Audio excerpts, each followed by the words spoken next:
प्रत्येकाच्या आयुष्यात ना काही प्रॉब्लेम्स आणि दुःख असतात, त्यामुळे त्यावर जर काही सोल्युशन असेल ना तर ते आहे आपली मुलं. हा हॅलो नमस्कार. तर दिवसाची सुरुवात ना हे कपड्यांच्या घड्या घालून होती. आता ते काल धुतले आणि आज त्याच्या घड्याने घातल्या ना तर मग खूप जास्त पसारा होऊन जातो.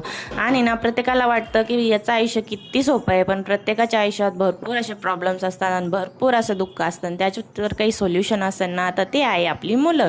त्यांच्याकडे बघायचं आणि सगळं दुःख विसरून जायचं. चला आज भाजी काय बनवूया म्हणून फ्रीज उघडला आणि त्याच्यात दिसल्या ह्या मिरच्या. मग त्याच तळायला घेतल्या आणि पीठ लावून आम्हाला खूप जास्त आवडतात. मग त्या तळून घेतल्या आणि लगेचच ना दुसरं काही दिसलं असेल तर ते होतं सकाळचं उरलेलं पिठलं. म्हणलं आता याचं काय करावं, तर त्याचे पण धपाटे बनवून घेतले. आणि माझ्या मिस्टरांना पिठलं आवडत नाही, त्याचे धपाटे आवडतात. हे कोणतं लॉजिक आहे काही समजत नाही, पण असो काही का होईना ते खातात ना. मग त्यांच्यासाठी हे धपाटे बनवून घेतले आणि ना एकदम छान असा स्वयंपाक रेडी करून घेतला. आणि असं संपला आजचा दिवस. चला भेटूया नेक्स्ट व्हिडिओमध्ये. बाय.